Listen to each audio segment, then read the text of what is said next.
His black and white images bring unique points of view to everyday scenes, emphasizing shadows and light, angles and structure.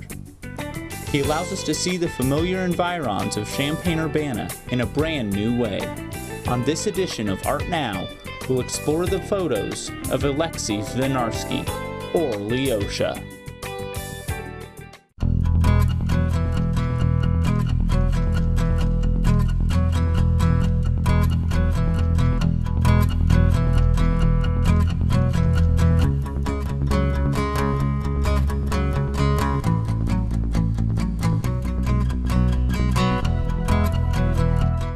Hi, welcome to Art Now, a program where we talk to artists whose work is part of our community. I'm Pat Salmon, and I'll be your host. Our guest today is Alexei Vynarsky, who works under the name Lyosha. He grew up in Leningrad, and he attended medical school there. In 1989, he moved to the U.S., and in 1990, he moved to Urbana. He is a self-taught painter and photographer, and we will be looking at some of his photos today. Alexei, thanks for being here. Thank you for having me. Okay. Great. Let's start with what brought you to America and to Urbana in particular. It's a kind of a complex question, but Okay. I can blame on art completely Okay. for saying that I have to go back all the way back to 70s. Mm-hmm. And because when I was in my 20s, I was a part of an underground art movement in Leningrad. Yeah. It's a collective of artists, poets, musicians, Yeah. writers, painters, who will pretty much take art for art's sake. Mm-hmm. And we considered art is not our occupation to be as an artist, but it's a lifestyle. Mhm. And when I moved to Urbana, or the United States, in late 80s, 1989, if you be more precise, I was looking for same environment so I can share my ideas with other artists. Maybe I will be lucky to find some collective. So that's what I think was a major goal. And also back in 80s, we were pretty much interested about what's been happening in the art scene in the United States. A lot of artists were visiting Leningrad by then time. Just a few names like Robert Rauschenberg, Frank Zappa, Brian Eno, John Cage. Yeah. All these people were interested about art in Leningrad particularly because it's motherland of Russian avant-garde. Okay. So in order to continue that, I thought that the United States will be an excellent platform for me to continue my research with art and just explore that side more deeper. Right. Okay. What first drew you to photography in particular? Oh man, I was 7 years old when my step-grandfather had this camera which pretty much looks like this, which is Leica. This is Leica, but in 1961, in Russia they made replica of Leica. It's called Zorki. Okay.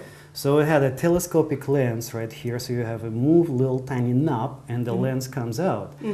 I always was fascinated why I have to look in the one hole and there's 3 frames over here. Right. So it's like too much. Right.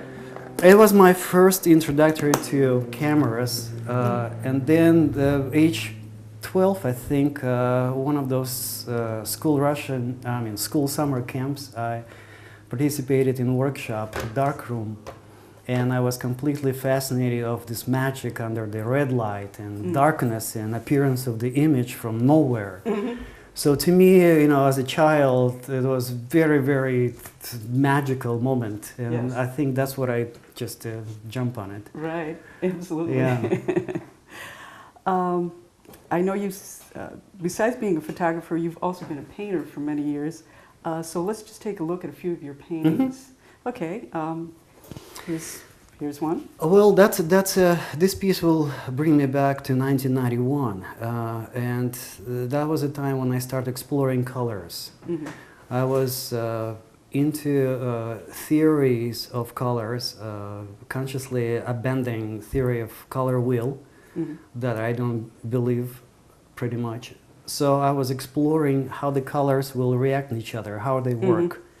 And all idea was take as much information from nature as possible, transmit through my artistic vision, and not the following goal, just copying the nature in my paintings, but ability to take that feeling and motion and mood of landscape or other subject of painting and explore that, push it a little bit further.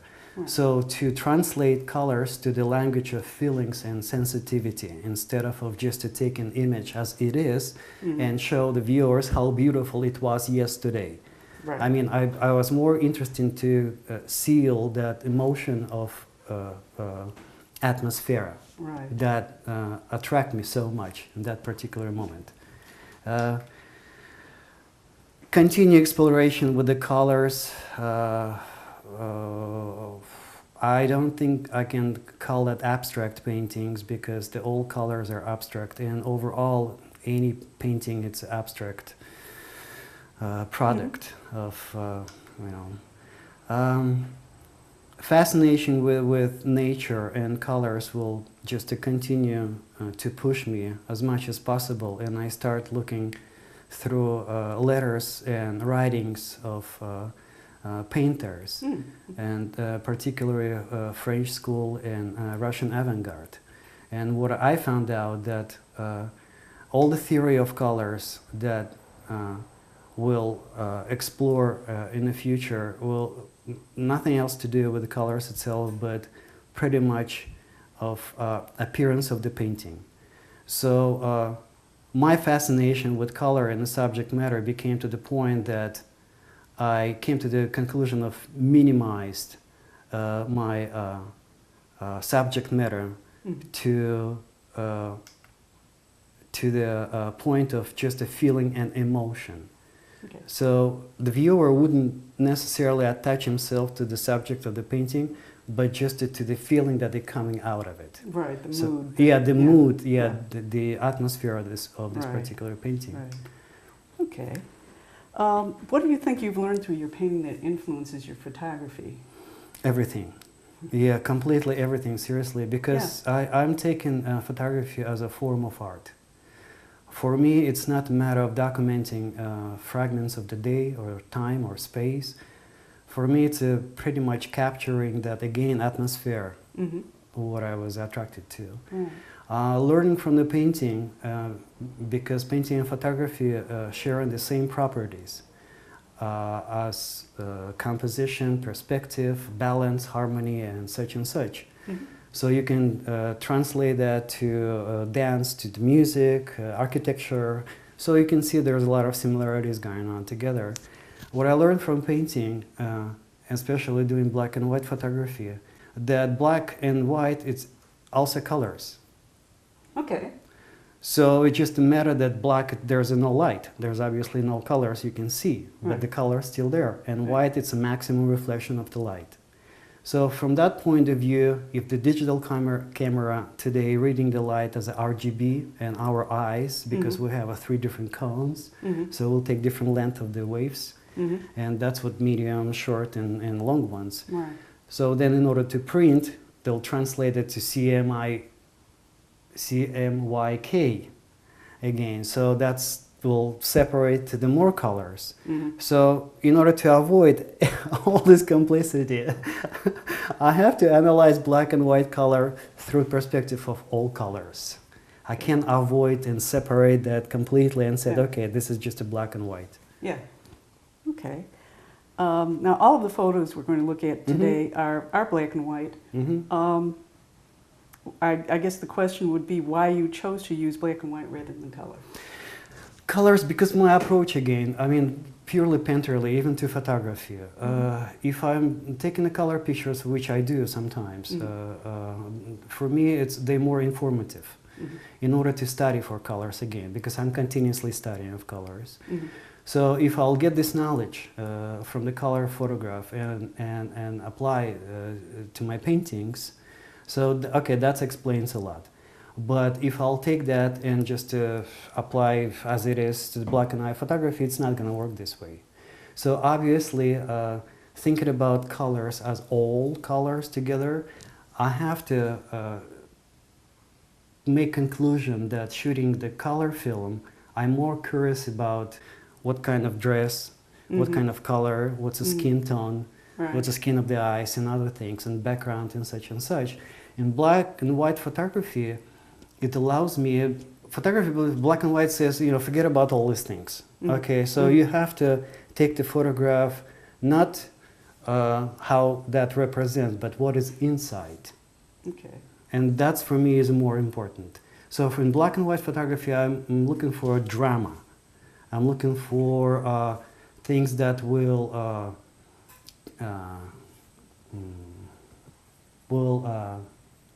innovate each other, but at the same time, it's sometimes it's hard to explain. Well, we will be looking at some of Yeah, your photos, let's kind of take a look at those. Right. Okay, let's start with these first. These first ones are from downtown Urbana and also on campus. This is a great shot of the courthouse. I don't know if you want to mention anything about these as we go through. Or? Yeah, that's a very unusual angle to look at it. And a lot of people don't realize where it's been taken from. But growing up in a European city, particularly in a large city, almost 6 million population, when you're walking through, you obviously losing different levels, and from the bridges, from the floors, from the roof, and stuff like that. Right. So when I came to small town Urbana, when the downtown is only one block, it's hard to challenge yourself with any interesting shots. So of course I'm constantly looking for something unusual that I'd like to show from different perspective, and that's what pretty much that's all about. Okay, I am curious. Where did you shoot this from? This is from parking lot. Okay. Yeah. Right Across the street. Okay.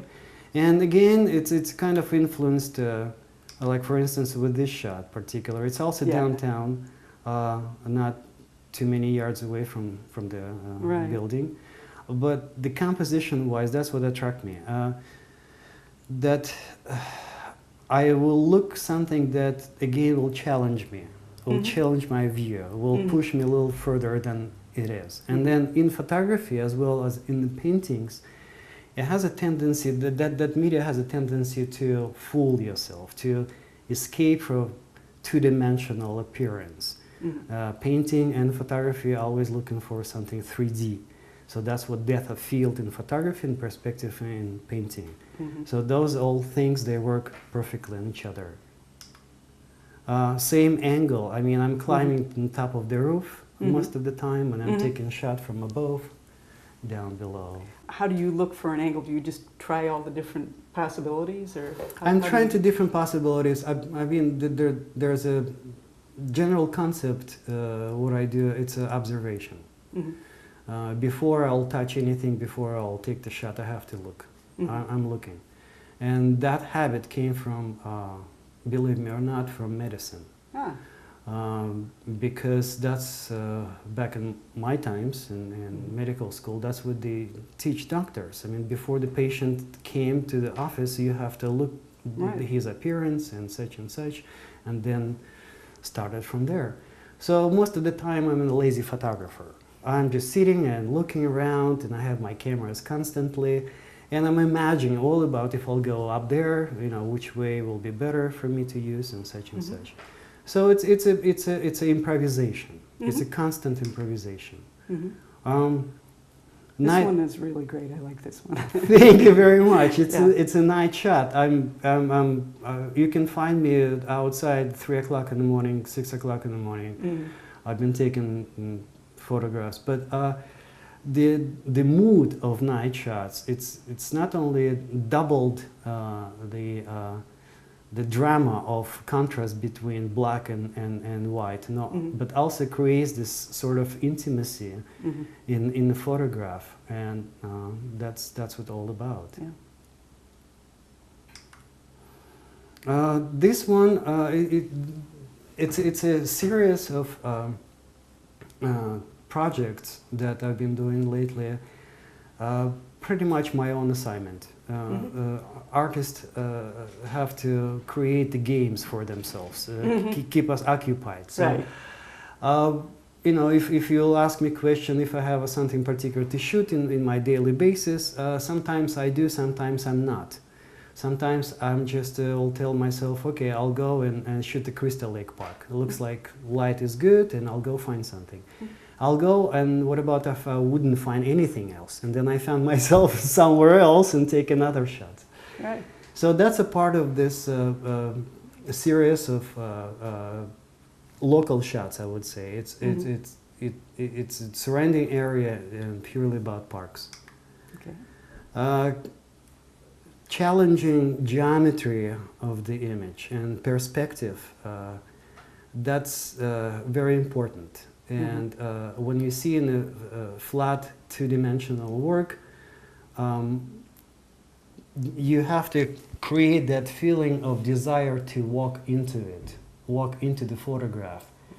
I learned a lot of tricks from French photographers because they learned from masters of the paintings. Okay. And in the long term, painting and photography has a beautiful symbiosis. They have a nice relationship. The photography in the beginning of appearance was pretty much pictorial style. And there's a landscapes, there's a family pictures, but it's all about paintings, portraiture and stuff like that. So automatically they choose the same techniques and the elements from the painting to the photography. So the way how the French school was approaching photography, particularly Cartier-Bresson, Willy Rony, Edouard Bouba, they were after composition. They were masters of composition. And in photography, in the painting, composition, it's a melody.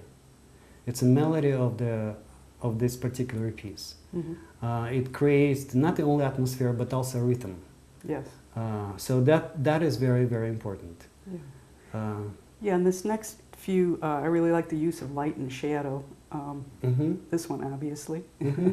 Yes, that's again, it's about light. When I see the shot, I'm not thinking. I'm just taking the shot. All thinking will come after. And a lot of times I'm neglecting the photograph. You know, if I see something while I'm shooting and then I come back in the studio and I don't see anything, it's gone.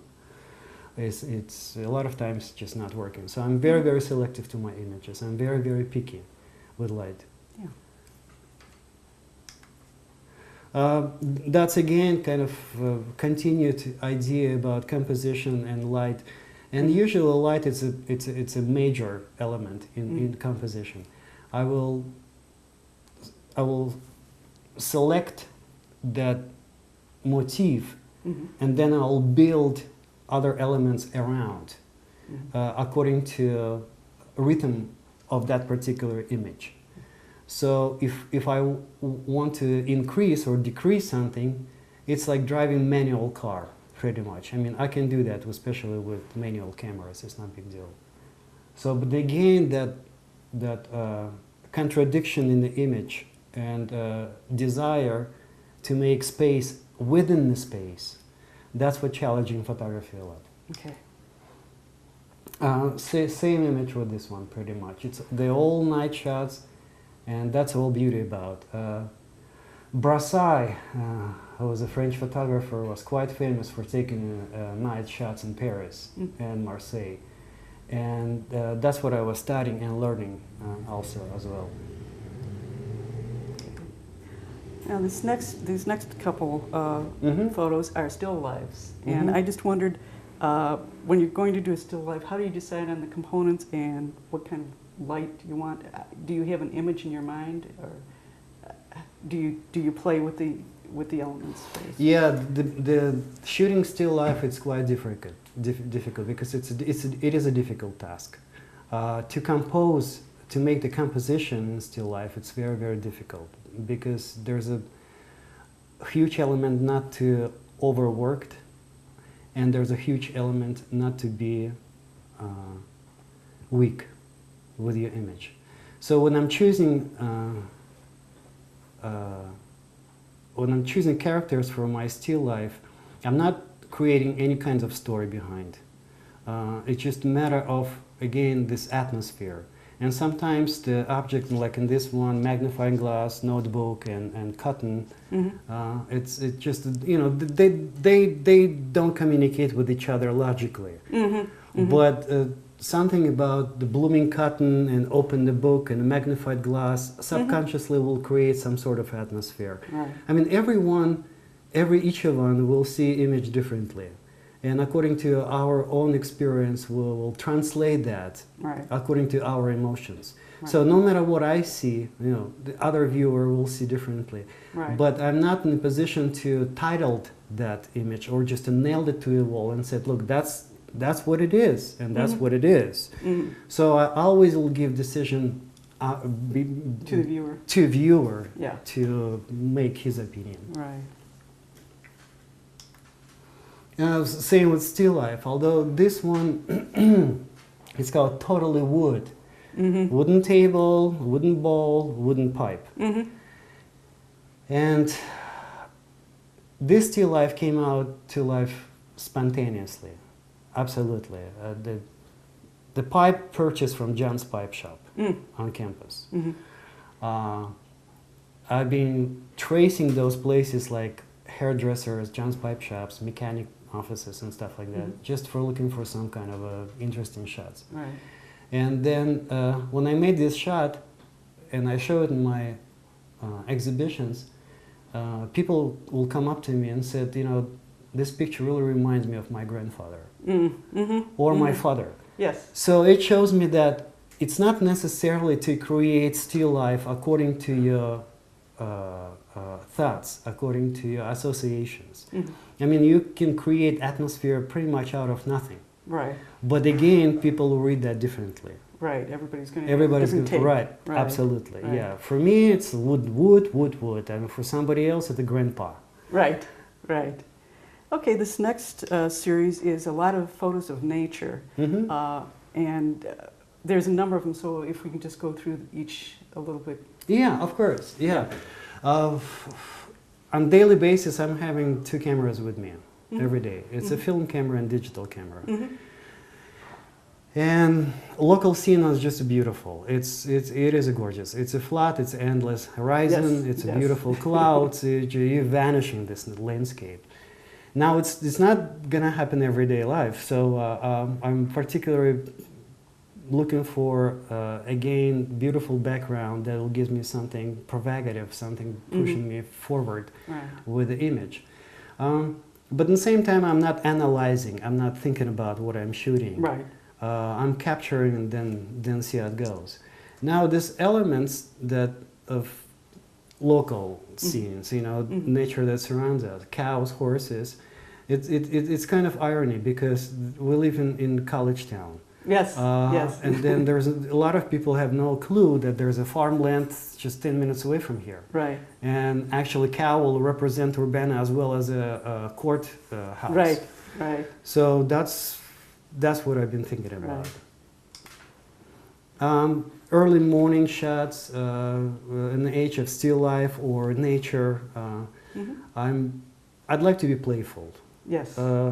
Very much so. Yes.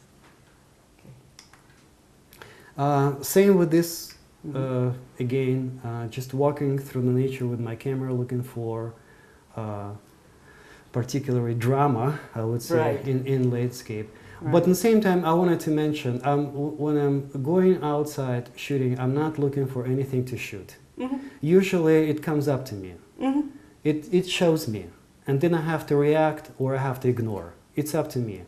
If I see something and I don't have a camera or I don't have a time to do that, I will particularly memorize the time of the day so I can get back next day and do it again.